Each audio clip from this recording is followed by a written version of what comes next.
یہ بھی ہمارا بڑا سوشل فنکشن ہے، بہت بڑا، اور اس میں فضول خرچیاں ہو رہی ہیں، حرام کی کمائی ہوئی کمائی جو ہے وہ پانی کی طرح بہائی جاتی ہے۔ ابھی مجھے ایک صاحب نے بتایا کہ ممبئی میں 2 شادیاں ہوئی ہیں مسلمانوں میں، ایک میں 1.5 کروڑ روپیہ خرچ ہوا، ایک میں 80 لاکھ خرچ ہوا۔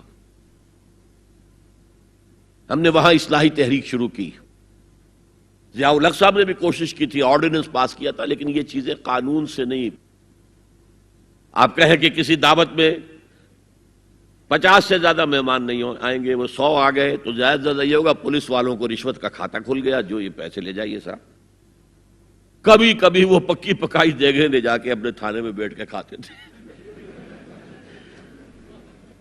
لیکن قانون سے نہیں بدلتا مزاج۔ ہم نے کیا طے کیا؟ دیکھو یہ ہے چٹان کی بنیاد۔ آپ کو بڑی اونچی بلڈنگ بنانی ہو تو دیکھنا پڑتا ہے چٹان نیچے بنیاد زمین کیسی ہے۔ تو بنیاد کیا ہے؟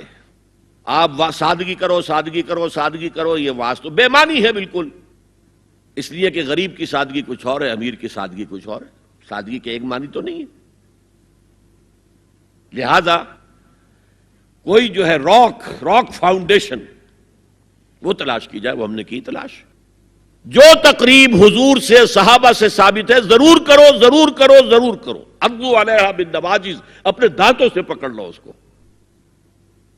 اور جو تقریب ثابت نہیں حضور سے اور صحابہ سے، یقیناً یہ کہیں باہر سے آئی ہے، یا تو ہمارا خاندانی پس منظر جو ہے، اکثر تو ہندوؤں سے مسلمان ہوئے، وہ سادات ہوں، صدیقی ہوں، فاروقی ہوں، عثمانی ہوں، وہی ہیں نا جو باہر سے آئے تھے، باقی تو اکثریت یہیں سے، وہ اپنا ہندوانہ پس منظر لے کر آئے۔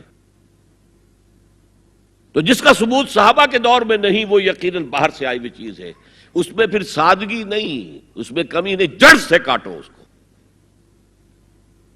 اس بنیاد پر ہم نے 5 فیصلے کیے ہیں، ذرا سن لیجئے آپ بھی، اگر آپ کوئی سوشل ورک کرنا چاہیں اس کو عام کریں۔ نمبر 1، نکاح مسجد میں۔ حدیث موجود ہے، ترمذی شریف کی روایت، اعلنوا ھذا النکاح واجعلوہ فی المساجد، نکاح کا اعلان عام کیا کرو، مسجدوں میں منعقد کیا کرو۔ میں حیران ہوتا ہوں کیوں نہیں علماء کرام نے اس کی طرف توجہ دلائی۔ حدیث ہے، ہاں میں مانتا ہوں ان کا کہنا یہ ہے کہ یہ یہاں جو امر ہے کہ مسجد میں منعقد کرو، یہ امر وجوب کے لیے نہیں ہے، استحباب کے لیے، مستحب ہے یہ کہ مسجد میں۔ تو بھائی مستحب کیوں چھوڑ رہے ہو تم؟ وہ اس لیے چھوڑنا پڑتا ہے، مولوی بیچارے کی حیثیت ہے ہی نہیں معاشرے میں کہ وہ کہے جناب یہاں آئیے میرے پاس، میں نہیں آؤں گا آپ کے گھر نکاح پڑھانے کے لیے۔ وہ اپنا رجسٹر بغل میں دبائے بیٹھا سوکھتا رہتا ہے۔ وہ تو آنی تھی بارات عصر کے وقت، مغرب بھی جا رہی ہے، آئی نہیں، وہ بیٹھا غریب۔ پہلے 20-30 روپے ملتے تھے، اب 200 300 400 ملتے ہیں، اور کیا ہے۔ میں نے انہیں یاد دلایا، دیکھو شرم کرو، عیسائیوں نے آج تک اپنے چرچ کی اور اپنے پادری کی عزت یہ رکھی ہے کہ شہزادے اور شہزادی کی شادی ہوگی وہ بھی پادری چرچ میں آئیں گے۔ شہزادے کی شادی ہو رہی ہے تو جو ان کی پارلیمنٹ کے ساتھ ہے چرچ، وہاں شادی ہوگی، وہاں پردہ نہیں ہے، لڑکا لڑکی دونوں آمنے سامنے کھڑے ہو کر قول و قرار کریں گے۔ ہمارے ہاں پردہ ہے، تو اس لیے لڑکی کے گھر بھی جائیں گے تو لڑکی تو محفل میں نہیں آئے گی، لڑکی کا ایک وکیل ہوگا، وہ وکیل اجازت لے کر آئے گا، 2 اس کے گواہ ہوں گے، اس کے سامنے اجازت لی گئی، پھر وہ نکاح خواہ کو اجازت دیں گے، وہ نکاح پڑھا دیں گے۔ پہلی بات یہ ہو گئی کہ نکاح مسجد میں۔ نمبر 2، نکاح کے موقع پر کوئی دعوت طعام نہیں، کوئی ثابت نہیں۔ دعوت طعام صرف ایک ہے، وہ ولیمہ ہے، اور اس قدر معقول بات ہے، سب باپ اپنے سینوں پر ہاتھ رکھ کر سوچیں اور میری بات سنیں، کیا بیٹی کو گھر سے رخصت کرنے کا وقت جو ہے وہ خوشی کا وقت ہوتا ہے؟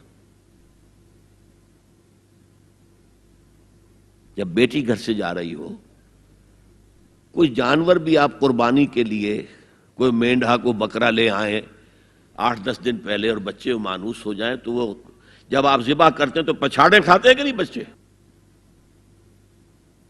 اور یہ لخت جگر ہے، نور چشم ہے، 18 20 22 برس گھر میں رہی ہے، وہ جا رہی ہے، خوشی نہیں ہے وہاں، صرف یہ ہوتا ہے اے سائی آف ریلیف کہ ایک ذمہ داری کا بوجھ تھا، اللہ نے آج پورا کرا دیا، اتروا دیا بوجھ۔ پھر بھی اندیشہ ہوتا ہے، پتہ نہیں مزاج ملے نہ ملے، نئے ماحول میں جا رہی ہے، وہاں جا کر ایڈجسٹ ہو یا نہ ہو، اندیشے پھر بھی ہوتے ہیں ذہن کے اندر۔ تو ان سے مرغ پلاؤ کھانا اور متنجن کھانا کوئی معقول بات نہیں ہے۔ معقول بات کیا ہے؟ لڑکا، اس کا گھر آباد ہوا ہے، وہ ولیمہ کرے، اس پر باقاعدہ احادیث اولبو ولو بشاتن، ولیمہ ضرور کرو چاہے ایک ہی بکری ہو تمہارے پاس، ذبح کرو، کاٹو، کھلاؤ گوشت اپنے دوستوں کو، احباب کو۔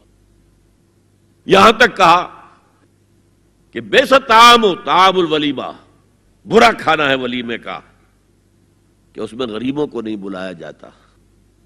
ظاہر بات ہے، مسلی کھلانے کے لیے تو ولیمہ نہیں ہوتا، اپنے احباب کو، دوستوں کو بلایا جاتا ہے۔ پھر بھی میں تم سے کہتا ہوں کہ جسے ولیمے کے لیے بلایا جائے، وہ اگر نہیں جائے گا تو اللہ اور اس کے رسول کے حکم کی نافرمانی کرے۔ تو جس رسول نے اتنی تفصیل سے حکم دیا ہو ایک دعوت کا، وہ دوسری دعوت میں بھی خیر ہوتا میں بیان کرتا۔ جب نکاح مسجد میں اور کوئی دعوت طعام نہیں تو بارات کا تصور، خلاص۔ بارات کس بلا کا نام ہے؟ قرآن میں تو کوئی ذکر ہی نہیں، عربی میں یہ لفظ ہی نہیں۔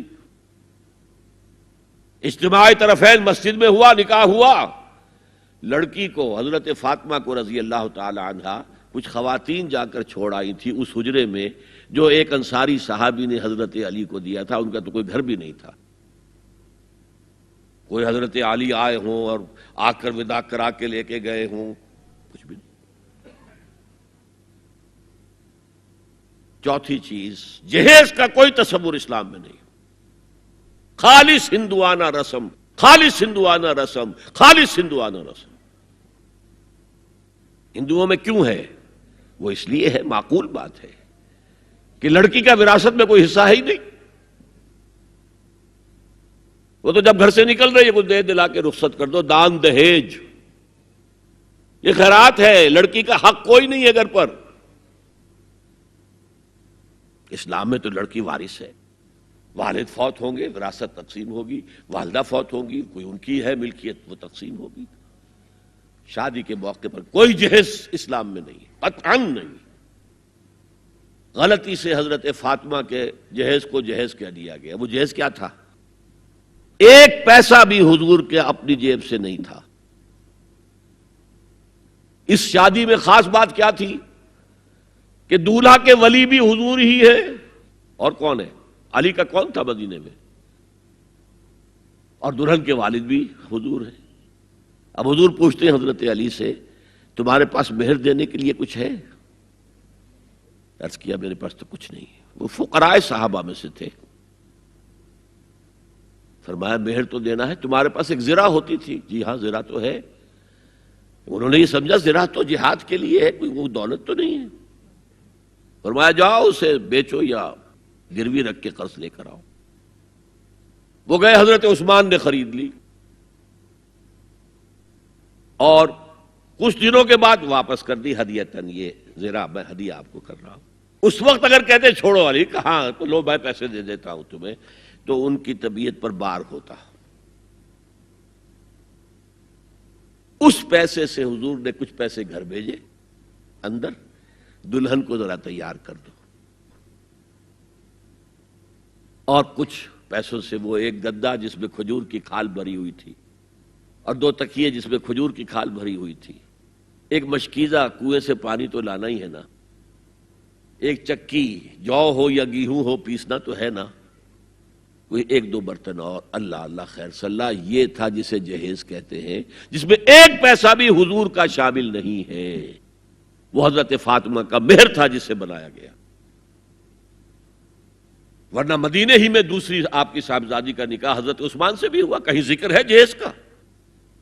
حضرت عثمان کا گھر بھرا ہوا، ہر چیزیں موجود، وہاں تو کسی جہیز کا تذکرہ نہیں۔